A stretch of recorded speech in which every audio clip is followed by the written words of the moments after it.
Okay, good afternoon, everyone. Welcome to another week of Mishkan Parshiot, the last of the Mishkan Parshiot, Parsha Pekudei. We're going to borrow a little bit on various days from different aliyahs, breaking from our usual paradigm, but we're going to do a Rashi today from the very beginning of the Parsha.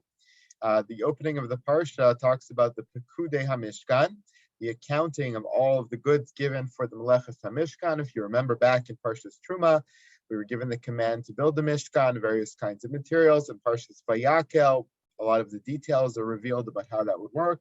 Now in Parshas Pekudei is the accounting of everything that was donated. And the beginning of the Parsha, which goes into the accounting, gives a sort of title to the Mishkan. Ela Pekudei HaMishkan. These are the accountings of the Mishkan, comma, Mishkan HaEdus. Doesn't just leave it at Mishkan, which is the usual generic word we use, but it had to give it an official title. This is not just the Mishkan. It's not just, first of all, a Mishkan. It's not even just the Mishkan. It's specifically Mishkan HaEdus. It's the Mishkan of testimony, as collected by Moshe and the Levium, etc. So the question is, why is it called Mishkan HaEdus? Why is it called the Mishkan of testimony? It could have been called many other things. It could have called Mishkan Hashem. It could have been called Mishkan B'nai Yisrael. Or we could have just left it alone and said Mishkan. Why Mishkan HaEdus? What was so important about this title of the Mishkan being called Mishkan HaEdus? What does it signify about the entire project of the Melechas HaMishkan? So not surprisingly over here, Rashi notes that this Eidos has to do with the whole storyline of the Mishkan. We've mentioned this theme in Rashi many times. Eidos l'Yisrael sheviter lahem al ma'aseh ha'egel sheharei hishra shchinaso beinehem.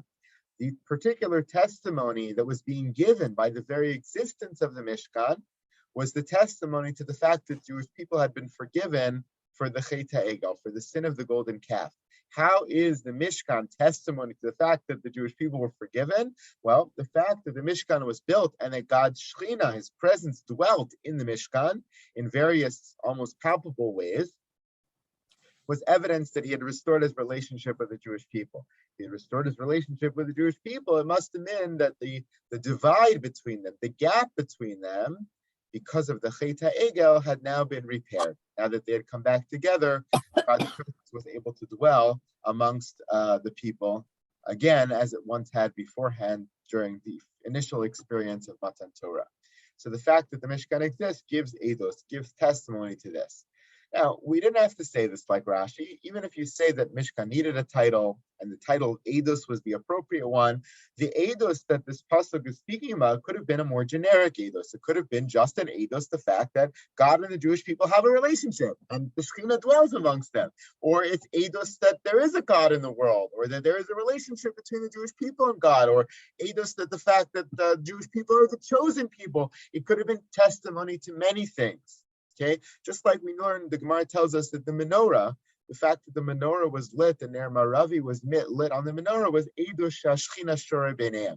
It was testimony to the fact that God's presence dwelt amongst the Jewish people, that we had a certain unique status, unique relationship. That could have been the explanation given by the Mefarshim here to Mishkan HaEdos. It's the tabernacle of testimony, testimony to the grand relationship between God and the Jewish people.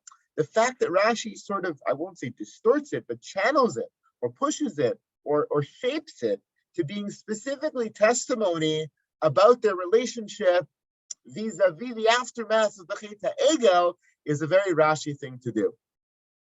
Since the beginning of all these parshiot, we've been pointing out that Rashi's whole idea is that the Mishkan is supposed to be a kapara, an atonement for the Chet HaEgel. We misused physicality to build the Egel, and now we have to atone for that by showing HaKadosh Baruch Hu that we're properly able to use physicality for higher, loftier, more spiritual purposes, like the building of a Mishkan. That's Rashi's whole theme. And the difficulty, of course, for Rashi is the fact that the command for the Mishkan, Parshas Truma, comes actually before the experience of the Chet HaEgel. So Rashi has to account for that, and of course to that he says, Ein mukdam u'muchar b'Torah, that there is no chronology to the Torah. So even if you would accept that, according to Rashi, the second question to Rashi is, okay, so it may not be that just because Truma comes before Chet HaEgel, that HaKadosh Baruch Hu commanded them in the Mishkan before the Chet HaEgel. But still, even if that happened later as a response to the Chet HaEgel, why did the Torah put it out of order? Why did HaKadosh Baruch Hu decide that even if not in the chronology of events, in the order of the Parshios, Truma would come before the Chet HaEgel? So there's many layers of questions to Rashi, things that don't quite add up.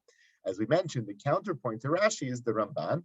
The Ramban believes that the Chet HaEgel was not just, that the Mishkan was not just a project created in order to be the antidote to the Chet HaEgel and the atonement to the Chet HaEgel, but was something meant positively initially, even before the Chet HaEgel. It was introduced in order to be a carryover of Har Sinai, Matan Torah experience, transportable for the rest of Jewish history. Just like God dwelt on the mountain, the Torah, the holiest spot, was in the center with the Jewish people around them. We've talked about this many times in the last couple of Parshios. So too, as the Jewish people traveled, the Machana, the Jewish people would be surrounding one holy spot in holy or concentric circles, going all the way to the Kodesh Kodashim in the middle with the Aron. So that's the Ramban's philosophy. The Rashi philosophy is that it's a response to the Chet HaEgel, and that he continues to reinforce in many, many places, including right here in the beginning of our Parsha, with Mishkan HaEdos, tying it back to the Chet HaEgel and saying that this is a testimony that we were truly forgiven.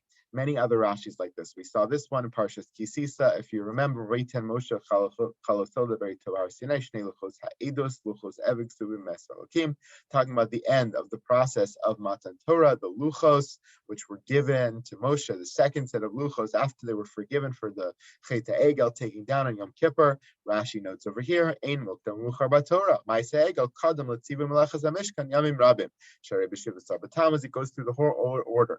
This is happening now, but this really happened earlier. There's no Muktam Umuchar BaTorah.